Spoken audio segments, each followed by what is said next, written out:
3 invités avec nous chaque soir pour décrypter les mouvements de la planète marché. Marc Riez est avec nous ce soir, directeur général de Vega IM. Bonsoir Marc. Bonsoir. Bienvenue, merci d'être avec nous. Merci à Nicolas Gottsman de nous accompagner également. Bonsoir Nicolas. Bonsoir. Vous êtes responsable de la stratégie macroéconomique à la financière de la Cité. Et Franck Dixmier qui complète ce trio. Bonsoir Franck. Merci d'être là. Vous êtes directeur des gestions obligataires d'Allianz Global Investors. Tout part des taux généralement en ce moment dans ces discussions de marché. Mais pourquoi est-ce qu'on parle encore des taux, Franck? Ça y est, le 10 ans américain est remonté jusqu'à 1,75% la semaine dernière, avec le feu vert des autorités monétaires, puisque Jérôme Powell se dit confortable, à l'aise avec ce mouvement de pontification de la courbe des taux aux États-Unis, en cohérence avec les perspectives économiques qu'on peut avoir cette année. Peut-être que la croissance américaine atteindra 7-8% cette année. Et puis, une fois le feu de la reprise passé, on reviendra à un régime de croissance et d'inflation normalisée, une inflation qui s'est établie aux États-Unis entre 1,5 et 2%, grosso modo, sur le cycle précédent. Et tout rentrera dans l'ordre et tout le monde retrouvera son calme. Alors, on parle des taux parce que l'ajustement n'est pas terminé.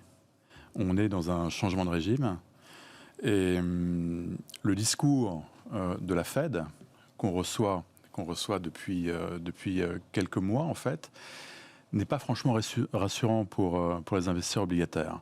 Et on n'est pas loin des injonctions contradictoires, en fait. Mais le challenge est compliqué. On sait qu'on a devant nous un point d'inflexion dans la politique monétaire américaine. Donc il est très vraisemblable que, compte tenu d'un contexte de croissance, avec une croissance nominale qui devrait tangenter les 9% quand même, en 2021, il est fort probable que la Fed en fasse un petit peu moins. Donc, décide d'annoncer, sans doute à la fin de cette année, une réduction de son programme d'achat. Et ce point d'inflexion-là, sur la politique monétaire, c'est un rendez-vous de tous les dangers, en fait, pour les investisseurs. On a tous en mémoire une communication défaillante en 2013, quand il s'agit, dans un contexte un peu différent, certes, mais de retirer un peu tout ce qui avait été donné en termes de politique monétaire. Et donc, la Fed se doit de créer les conditions pour que ça se passe le mieux possible. Donc, dans ce cadre-là, la hausse de taux graduelle qu'on observe, elle est plutôt bienvenue. Mais à court terme, on est encore dans un état de fragilité de l'économie américaine. Et ça, Powell, donc Jérôme Powell, le président de la Fed, le rappelle à chaque fois. On est très très loin du plein emploi, avec un taux de participation qui est 5% inférieur au taux de participation qui prévalait avant la crise. On est très très loin de la cible d'inflation de la Fed. Donc on est dans cette situation de retournement de l'activité qui est encore fragile. Et un resserrement des conditions monétaires et financières serait très très malvenu dans cette phase-là. Donc en fait, l'enjeu pour la Fed, c'est essayer de gérer dans le temps une hausse de taux pour préparer au mieux ce retournement de la politique monétaire. Mais il faut aussi que cette hausse de taux ne soit pas trop rapide pour heurter cette reprise économique qui va être extrêmement puissante. Donc c'est très compliqué. Et le message qui est de dire ne vous inquiétez pas, nous allons retirer tous les plans qu'on a mis en place, rachat d'actifs, etc., et les hausses de taux, c'est pour 2023, n'est pas forcément rassurant pour l'investisseur obligataire, puisque effectivement, on est dans un contexte de rebond extrêmement puissant de l'économie américaine sur un horizon à 12 et 18 mois, à 2 ans, avec une inflation qui devrait repartir. Alors même qu'on est dans une phase expérimentale sur l'inflation. Donc les investisseurs obligataires, si vous voulez, sont tentés de mettre sur les courbes de taux des primes de terme et des primes d'inflation. Et c'est exactement l'enjeu pour la Fed. En fait, elle ne peut pas empêcher la hausse de taux, mais elle peut la canaliser. C'est l'enjeu. Qu'est-ce qui vous fait... Pourquoi les investisseurs obligataires sont dans une situation inconfortable? Qu'est-ce que les investisseurs obligataires aimeraient entendre de plus de la part de la Réserve fédérale américaine aujourd'hui? Je trouve que le discours, et j'écoute en tout cas Jérôme Powell dans le texte, je ne suis pas sûr de bien comprendre à chaque fois toutes les subtilités, parce qu'il faut lire entre les lignes, bien sûr, mais je trouve qu'il est assez clair. On sera en retard. On va maintenir au maximum, le plus longtemps possible, les conditions financières telles qu'on arrive à les créer aujourd'hui. L'inflation sera transitoire. on peut en débattre, mais j'ai l'impression qu'il y a quand même un consensus sur l'idée qu'on ne va pas avoir 3% d'inflation pendant des trimestres ou des années aux États-Unis. Donc, qu'est-ce que le marché obligataire aimerait entendre de plus ? Mais le marché obligataire va très bien. Il n'est pas sous stress. C'est pas parce que les taux remontent que les investisseurs obligataires souffrent. Enfin, on est dans un contexte d'ajustement assez logique des taux. Et cet ajustement, il est très très bien absorbé par les marchés. On a des marchés equity qui sont proches des plus hauts. On a des anticipations d'inflation qui se sont stabilisées sur des niveaux qui ne sont pas des niveaux de danger. Le marché du crédit ne souffre pas non plus. Donc, pour l'instant... Tout va bien. Tout va très bien pour l'instant. Pour l'instant, tout va bien. Ce que redoutent les marchés, c'est plutôt une accélération à la hausse qui, là, pourrait provoquer des secousses et de la volatilité. Vous disiez, Marc, le marché attend des actes. Voilà, c'est ça. Je pense que, si vous voulez, il y a effectivement ce contexte qu'a très bien décrit Alain sur le fait que... Franck, en l'occurrence. Sur ce problème de point d'inflexion. C'est-à-dire qu'on a été depuis des années dans le sentiment que les banques centrales allaient être là pour toute quantité, tout le temps, etc. Et là, le marché, effectivement, s'interroge sur à partir de quand est-ce que les banques centrales seront beaucoup moins là. Et en fait, là, il y a quand même un petit bras de fer entre les investisseurs et Jérôme Powell, justement, parce que n'oubliez pas que Jérôme Powell ne fait pas ce que fait Christine Lagarde, c'est-à-dire qu'il n'achète pas d'obligations américaines à 10 ans du Trésor aujourd'hui. Donc quand on dit, et vous le dites très justement, on a l'impression que le discours est parfait, extrêmement rassurant, etc. Oui, mais aujourd'hui, il ne s'accompagne pas d'achats en pratique sur le marché. Il achète 80 milliards de treasuries par mois. Oui, il achète des treasuries. Ça, c'est des bons à 3 mois. À 3 mois, ça veut dire que ça permet de financer le marché, etc. Mais il n'achète pas des T-notes, qui sont les obligations. Il n'achète pas sur la partie longue, pas assez en tout cas sur la partie longue. Et ça, si vous voulez, c'est peut-être ce que les marchés testent aujourd'hui. C'est-à-dire qu'ils ont certes envie d'un discours qui leur est bien tenu, mais il regarde jusqu'où il va tenir sans agir. En fait. Ouais, je comprends. Donc, il y a quand même Et l'autre point, c'est que vous le savez, le fonctionnement du marché, il se fait par test. C'est-à-dire que là, ce qui se passe, c'est qu'en ce moment, les hedge funds testent jusqu'où ils peuvent aller avant que on pensait qu'un 50 sur le 10 ans américain, ça déclenchait une réaction de la Fed. Finalement, non. Un 75 non plus. Donc la prochaine étape, c'est 2%. Pour moi, il va aller tester les deux. Bon. Je ne vois pas comment on peut éviter que les marchés aillent tester les 2%. Donc ça peut quand même orienter, en tant que gérant, notre manière d'agir.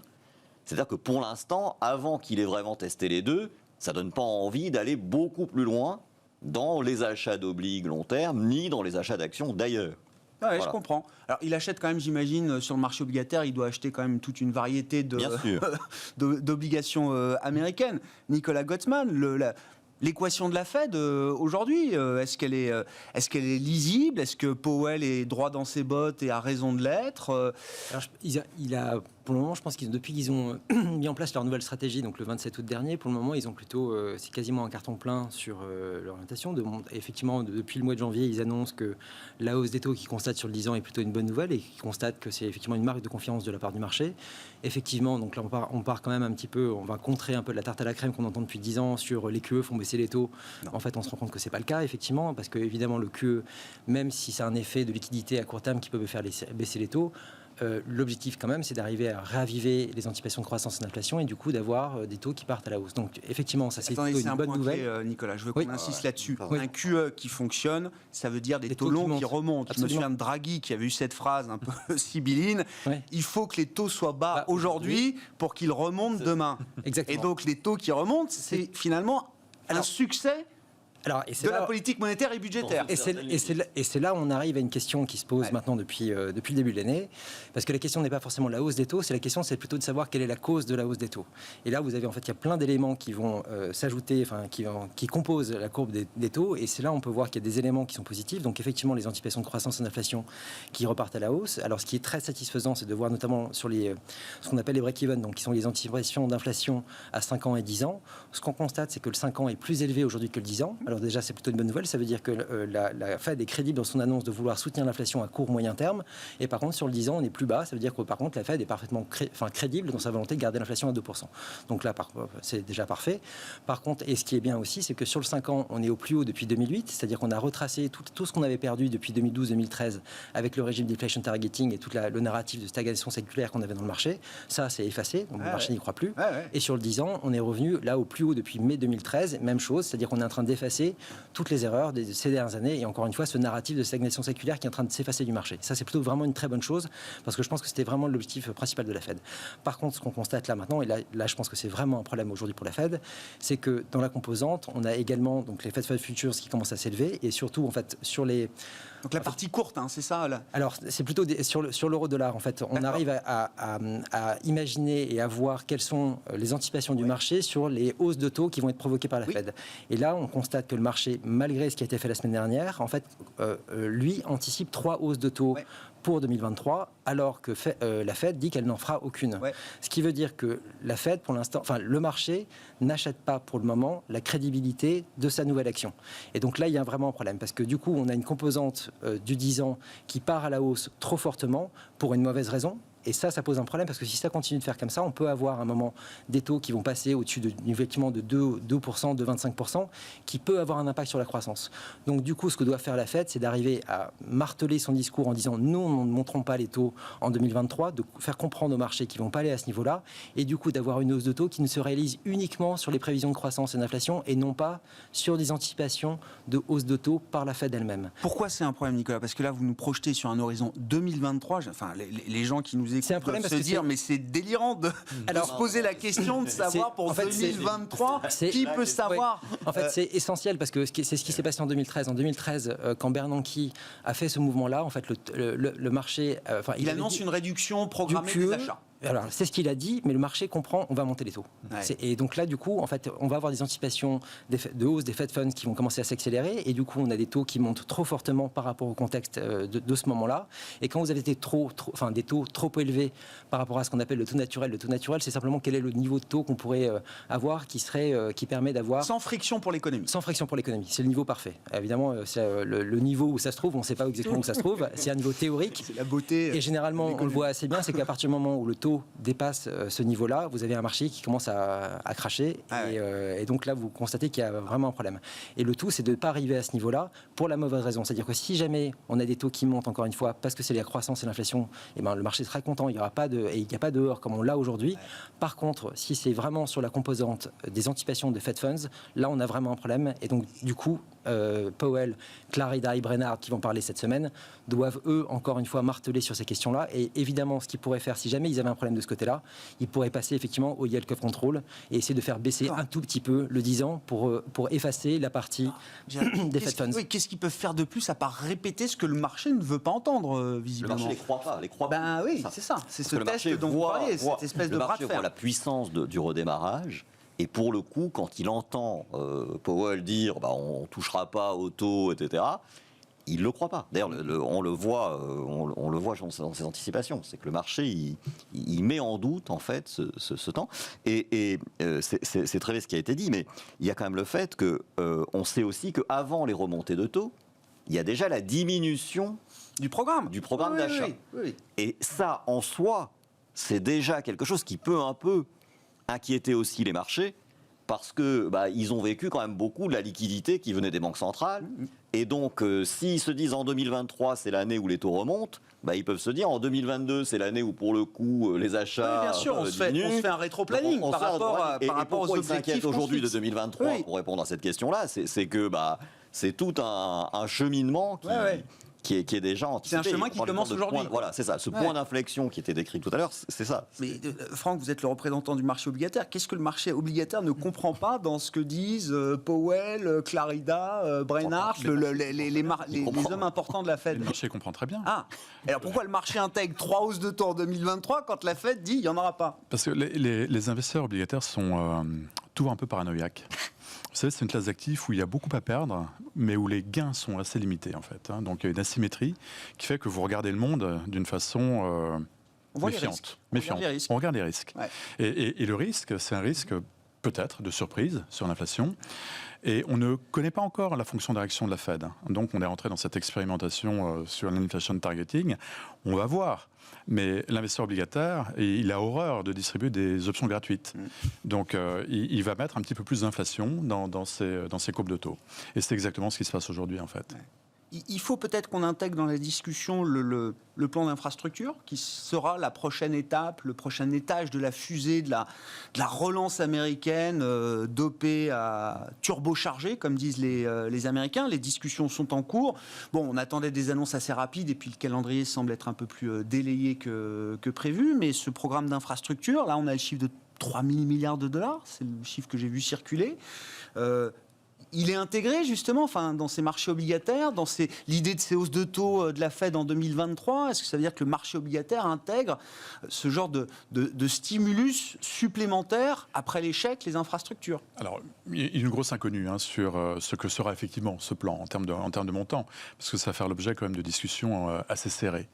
C'est moins facile que d'envoyer des chèques aux ménages. Certainement.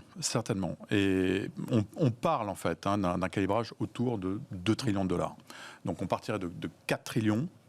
Borne haute pour atterrir à 2 trillions, ce qui est absolument phénoménal comme montant. Trump, c'était 1 000 milliards et ça paraissait déjà à l'époque délirant. Et ça n'a jamais été fait, effectivement. Non, mais je crois que ce qui est très très important, c'est le message. Et le message, c'est que le policy mix aux États-Unis va être extrêmement agressif.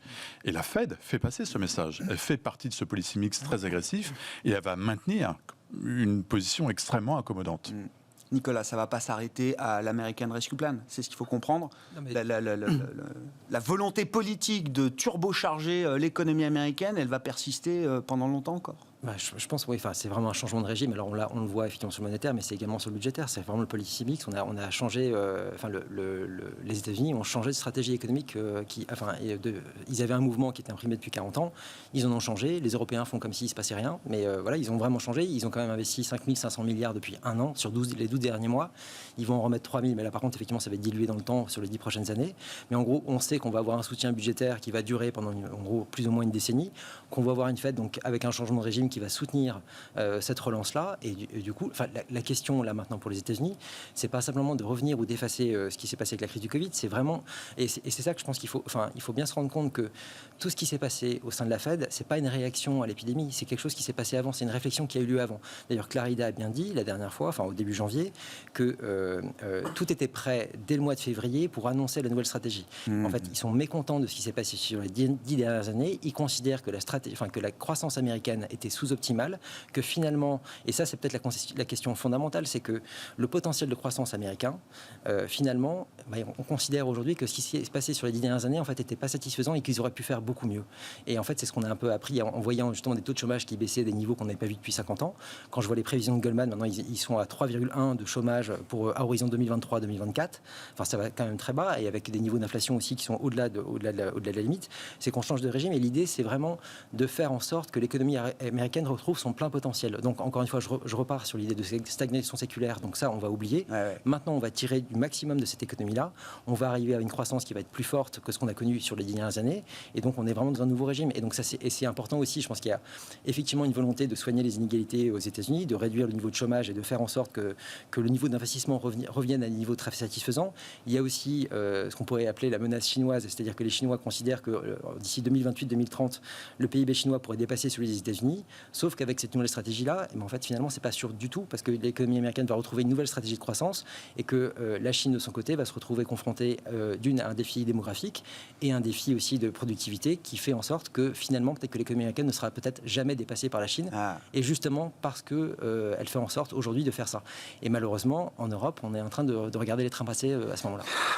On va parler de l'Europe, mais tout ça donne envie d'investir aux États-Unis. Je sais pas, quand on est gérant action chez VGIM et qu'on aime la croissance structurellement. Je vois beaucoup de gérants qui en reviennent un peu quand même. L'idée de la zone euro qui avait tout pour plaire en début d'année. Parce qu'elle était je vois beaucoup de flux qui vont plutôt sur la partie américaine. Et sur la value américaine. Et sur la value américaine, s'il faut jouer la value américaine. Alors c'est vrai que pour un gérant en croissance, cette phase qui a été décrite d'attente du point d'inflexion, de remontée des taux, c'est pas la fête pour nous quand même. C'est-à-dire que il faut bien dire que la gestion croissance, elle a été très subventionnée, entre guillemets, pendant des années, par la baisse des taux et puis ce scénario qui était décrit de stagnation, etc., où pour le coup, les entreprises qui, elles, avaient de la croissance paraissaient des rescapés, je dirais, de la morosité générale et attiraient beaucoup d'investissements. Non, mais c'est intéressant, Marc, même si on a vu le Nasdaq ou les GAFAM réaliser des performances incroyables avec des taux à 2-3% à l'époque aux États-Unis. Dans l'absolu, ce n'est pas des niveaux de taux qui ont pénaliser structurellement ces valeurs. Mais le fait qu'on les ait imaginés durablement plus bas dans les valos auxquels on était parvenu comptait. Et donc là, s'il y a une rectification. Ouais. Donc on a dit, on est dans cette phase de réajustement quand même vers le haut, des anticipations sur la croissance, sur l'inflation, sur les taux, etc. Donc pour la gestion croissance, c'est pas, et pour la gestion technologique en particulier, c'est pas merveilleux. Bon. Mais toute la question, c'est, pour le coup, il y a une correction que nous, on est assez contents de voir quand même, parce que ça a atteigné quand même des niveaux assez stratosphériques. Et donc, c'est quand va-t-on revenir ? Et alors ? Voilà, pas tout de suite, parce qu'on a dit tout à l'heure, on n'est pas complètement au bout. Le mouvement n'est pas terminé. Justement, voilà. Et donc, effectivement, pour le coup, la value en ce moment a plus le vent en poupe. Alors, nous, on ne va pas dans la vraie value, c'est-à-dire on ne va pas dans les banques européennes, on ne va pas dans... Mais on est allé sur des choses beaucoup plus cycliques, parce que si on avait gardé nos paris, effectivement, de mars 2020...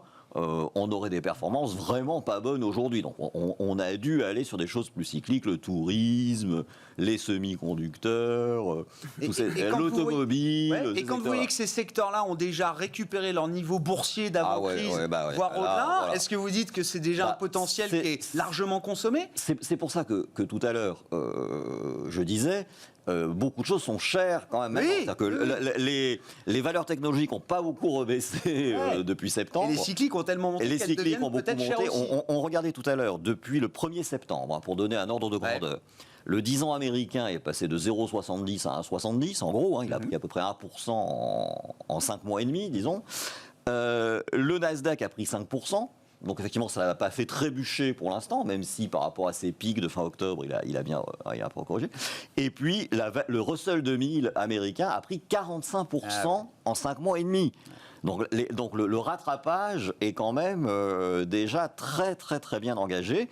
Et moi, c'est ce qui me fait un petit peu peur, parce que on disait tout à l'heure, le marché obligataire va très bien. C'est vrai qu'il n'y a pas de souci majeur. Mais quand même, un 10 ans américain qui passe de 0,70 à 1,70, alors si vous avez des obliques 10 ans achetés le 1er septembre, vous perdez quand même 6%, même un peu plus. Donc ça va bien. Mais c'est pas... si je retourne voir mes clients pour leur dire « Monsieur, mais nous sommes à moins 6 depuis début septembre », il va me dire « Mon gars, là, ça va pas du tout. » donc voilà, c'est un peu le... Bon, et donc aujourd'hui, c'est quoi le prochain relais, le prochain trade là devant nous ? C'est d'être un peu patient, je pense, pour le coup. On est dans une phase où il y a moins d'évidence. Oui, il y a clairement moins d'évidence. Il y a eu l'évidence jouer les valeurs qui bénéficieraient de la pandémie. Il y a eu la deuxième évidence, maintenant on les a bien joués, on va jouer la rouverture du bousin. Et maintenant, voilà, qu'est-ce qu'on joue ? Pas simple, parce que des valeurs qui profitent vraiment d'une phase inflationniste, bon. Mais ça nous permet d'évoquer le sujet de la zone euro. Alors je cite Philippe Lane, chef économiste de la BCE, qui s'exprimait hier, je crois. Ça va être un long trimestre. Voilà ce qu'il nous a dit Philippe Lane. En ce début de deuxième trimestre. Qu'est-ce que... Alors il parle de politique monétaire, mais il parle quand même du cas zone euro dans son ensemble, sur tous les plans, sanitaires, monétaires, budgétaires. Ça va être encore long de quoi ? De sortir de la crise en Europe, c'est ce qu'il faut comprendre, Franck ? Oui.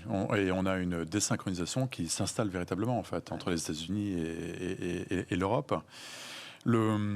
L'épisode vague 3 du Covid va coûter à peu près 0,5 à 0,6 points de croissance en Europe. On a vu le gouvernement allemand qui a revu à la baisse ses prévisions. On est un peu au-dessus de 3. On était plutôt au-dessus de 3,5. L'Espagne aussi. La France, pour l'instant, maintient, je crois. Mais bon, ça ne va pas très longtemps. Tout le monde révise à la baisse. On va réviser. Et donc, ça veut dire quoi ? Ça veut dire que le véritable trimestre où on va voir vraiment la croissance revenir, c'est le 4e trimestre. Et on l'attendait plus tôt. Effectivement, on l'attendait plus tôt. Pardon, qu'est-ce que ça implique pour le policy mix, pour la Banque centrale notamment en premier lieu, qui commence à nouveau à critiquer peut-être le manque de relais budgétaire. C'est-à-dire qu'on a mis peut-être ce qu'il fallait sur la table pour gérer une pandémie qui dure 1 an. Si ça dure 1 an et demi, il va falloir en remettre sur le plan budgétaire. L'Italie commence à, tracer la voie avec Mario Draghi à sa tête. Oui, en fait, ce qu'on peut en déduire, c'est qu'on a un policy mix en Europe qui est beaucoup moins, enfin en zone euro, qui est beaucoup moins équilibré qu'aux États-Unis, beaucoup moins agressif sur le plan budgétaire, dans un rapport de 1 à 3 à peu près, en termes de moyens déployés par rapport au PIB. Donc oui, alors il y a des initiatives comme l'Italie avec ce plan de relance de 32 milliards qui est pour le coup extrêmement ambitieux et plutôt bien calibré. Mais c'est vrai que ça manque un peu. Donc on attend énormément de la politique monétaire et on a vu aussi cette réaction un peu étonnante quand même de la Banque Centrale Européenne la semaine dernière. Afficher une détermination extrêmement forte à caper la hausse de taux. Enfin, on a pris 30 BP. 30 BP depuis le début de l'année. Donc il n'y avait vraiment pas péril, mais ça prouve la nervosité de la Banque Centrale Européenne par rapport à une situation économique qui effectivement, est inquiétante. Ça prouve la fragilité de l'économie européenne. Exactement. Si la BCE s'inquiète pour 30 points de base de hausse de taux sur des taux à 10 ans, c'est qu'elle estime que les fragilités sont très importantes. Et pour le coup, alors c'est vrai que on mentionnait le point d'inflexion aux États-Unis qu'on a devant nous, là, à portée de main. Il est très très loin en zone euro. Il est vraiment très très loin. Donc on a une vraie dichotomie et je crois que le spread Bund Treasury a encore de beaux jours devant lui. Oui, comme on essaye de ménager quand même le discours sur la zone euro. Mais c'est assez désagréable. Ça va être un long trimestre. Qu'est-ce que ça veut dire pour vous, Nicolas ? Déjà, pour faire une photo, on est à peu près à moins 6% d'activité en zone euro aujourd'hui par rapport au niveau pré-crise. Et on est proche de zéro aux États-Unis. Donc il y a déjà un écart qui est quand même tout à fait substantiel. Le deuxième écart, c'est que pour le moment, évidemment, on a 13% de vaccinés en Europe, contre on est quoi, 38% aux États-Unis. Et en fait, si on fait un peu le calcul, parce que je voyais aussi qu'on disait qu'on n'avait que 3 semaines de retard sur les États-Unis ou sur le Royaume-Uni. En fait, si on revient aux États-Unis pour voir quand c'est qu'ils avaient 13% de vaccinés, en fait, c'était le 10 février, c'était il y a 40 jours. Si je reviens au UK, c'était le 30 janvier, donc 50 jours de retard. Et par contre, ce qui est intéressant, c'est de voir qu'à ce moment-là, donc le 10 février et le 30 janvier, le taux de vaccination journalier des deux pays était déjà plus de 2 fois supérieur à celui qu'on a aujourd'hui en Europe. Donc si je veux en fait arriver avec le taux de vaccination qu'on a aujourd'hui en Europe et que je veux arriver au niveau de vaccination d'aujourd'hui du UK, on est au 4 août. Et donc là, c'est vraiment un problème. Et en termes d'anticipation, effectivement, de reprise, ça fait effectivement, très mal. Évidemment, il va y avoir une capacité d'accélération avec des livraisons de vaccins qui vont arriver. Donc effectivement, comme dit Philippe Lane, ça va être très long parce qu'on est, encore une fois, déjà beaucoup plus bas en termes de PIB. Et on a une perspective pour le moment avec en plus une hausse des cas qui est en train de se traduire en fait assez massivement, plus les confinements qui fait qu'on va avoir encore 2 mois, près de 2 mois de retard sur les États-Unis. Et je pense que ça va être très long aussi de voir les images de ce qui se passe aux États-Unis avec les gens qui partent en spring break et ce genre de choses. Pour l'instant en Floride ou au Royaume-Uni, ça va arriver parce qu'ils ont 50% de vaccinés plus les gens qui sont déjà immunisés. Où effectivement les choses vont se libérer et on va avoir un différentiel quand même très important. On va développer une forme de jalousie de plus en plus. Je pense que ça peut, ça va un peu agacer les gens. Et ce qui est là, effectivement, comme vous l'avez dit, quand on regarde le discours de la BCE, ce qui s'est passé la semaine dernière est quand même assez stupéfiant. Et en fait, avec grand regret. Qu'est-ce qui s'est passé la semaine dernière et qu'est-ce qui est stupéfiant on parle clair. Alors simplement, en fait, en décembre, la BCE a indiqué que donc sa projection d'inflation était de 1,4% pour 2023. Ce qui veut dire qu'elle considérait normal de ne pas agir plus, alors que donc elle projetait 1,4%, c'est-à-dire qu'elle était donc bien en delà de ce que lui demande statutairement la BCE. Donc elle devait être plutôt proche de 2%, elle accepte d'être à 1,4%. Donc en gros, je suis hors contrat, mais je ne fais rien de plus. Là, elle confirme qu'elle reste à 1,4%. Et en fait, quand on voit les discours, notamment celui qui a été donné dans l'interview que Philippe Lane a donné la semaine dernière au Financial Times, il a dit en gros ils vont faire tout ce qu'ils peuvent pour garder effectivement ce qu'ils appellent les conditions de financement favorables le plus bas possible. Donc effectivement, d'où l'intervention de la BCE. Par contre, ils demandent de la patience. Et là, ce qui était assez foudroyant, c'est de regarder en fait la construction des discours qui sont faits depuis 1 an au sein de la BCE, et notamment ceux de Isabelle Schnabel, qui elle parle toujours de patience en disant que finalement, on ne pourra pas faire tellement plus au sein de la BCE, enfin au sein de la politique monétaire européenne. Et donc tout ce qu'on a à faire, c'est de garder des conditions de financement favorables aussi longtemps qu'il le soit. Et on demande aux gens d'être patients et on verra bien quand l'inflation revient à 2%. Et ce qui est assez remarquable, c'est que dans cette interview qui est publiée le 16 mars de la semaine dernière, Philippe Lane dit que j'ai perdu le fil. Dit oui, voilà, alors que il n'y a aucune banque centrale dans le monde qui est revenue, qui revient rapidement à ce niveau de 2%. Le lendemain d'inflation. Ouais. Le lendemain, la BCE publie son dot plot avec une inflation. Oui, la Fed publie son dot plot avec une inflation qui est déjà supérieure. Une inflation à 2%. Voilà, ce qui veut dire en gros, donc on s'exclut en gros du monde et du changement qui est en train de s'opérer. On dit qu'on ne peut pas faire mieux et on accepte en fait un destin qui est d'une croissance faible et sans sourciller.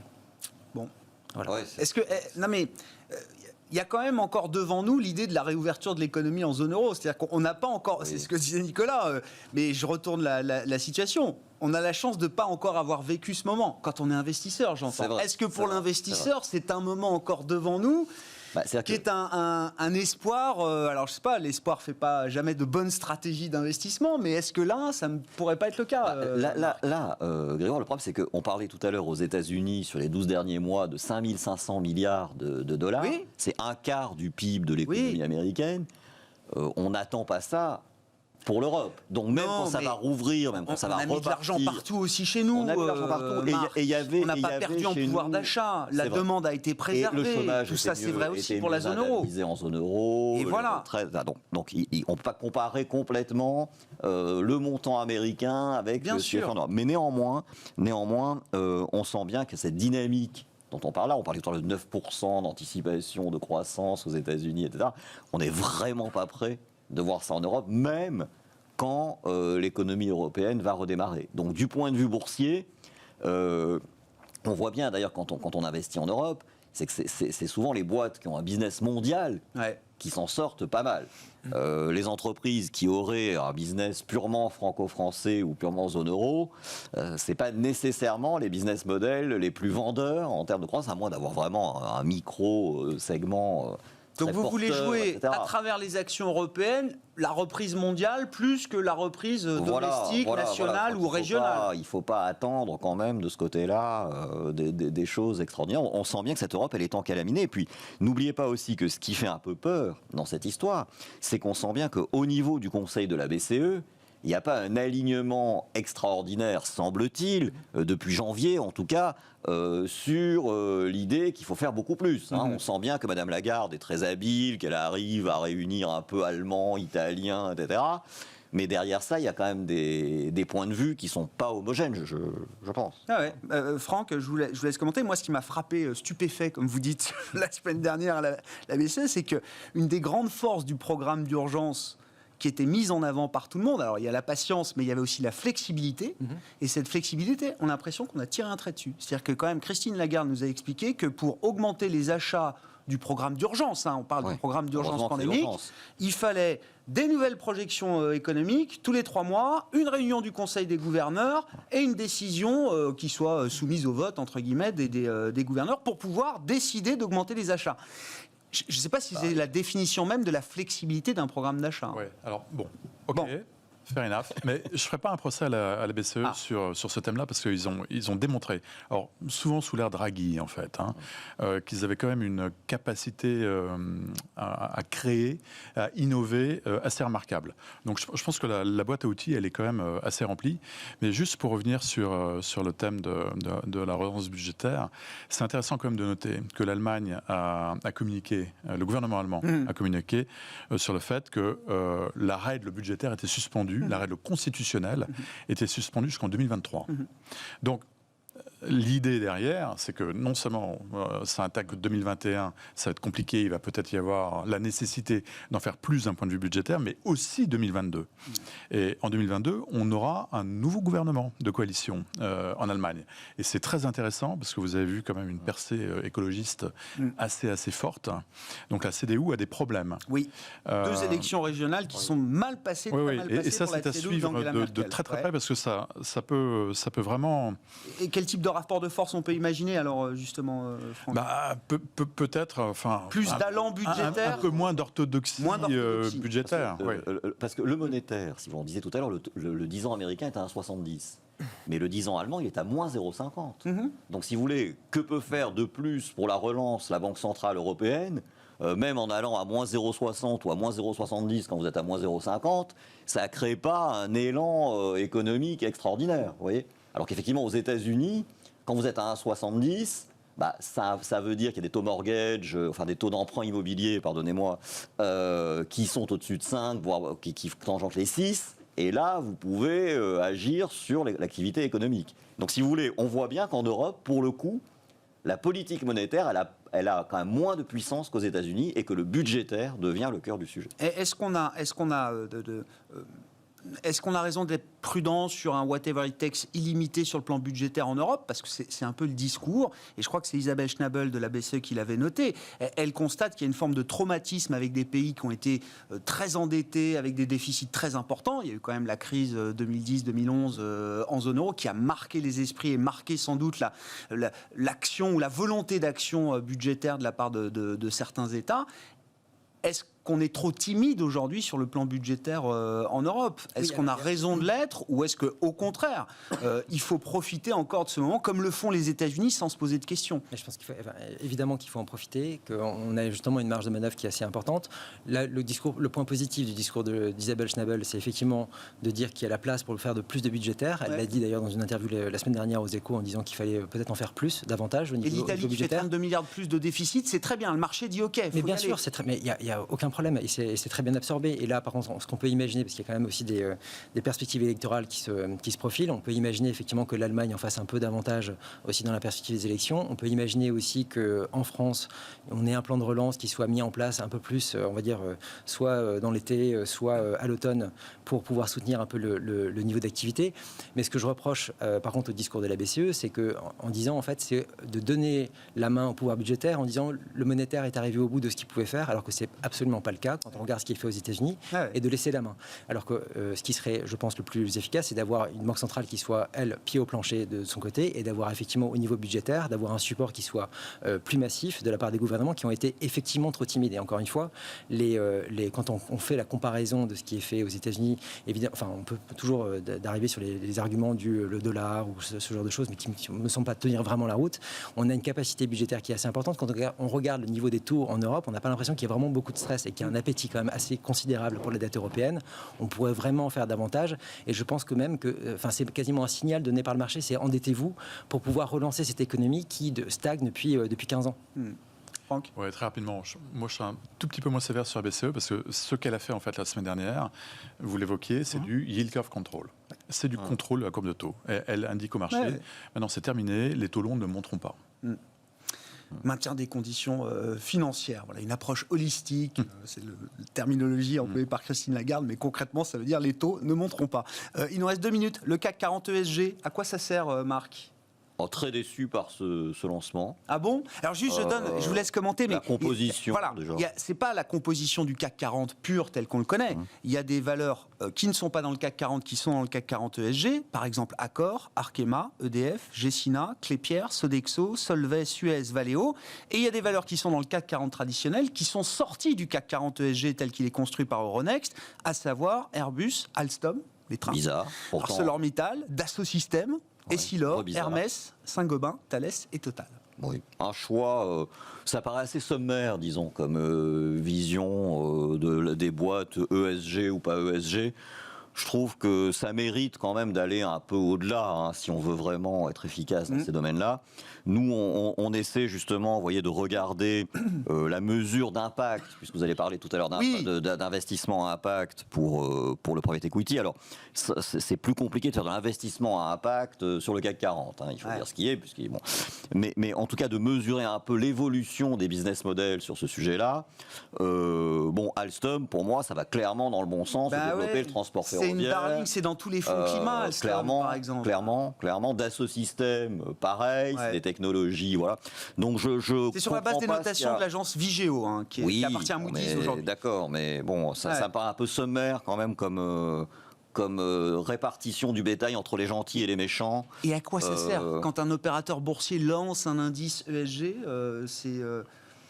L'idée d'un indice, si vous voulez, l'idée d'un indice pour vouloir investir dans celles des boîtes qui nous font aller de l'avant. Ouais.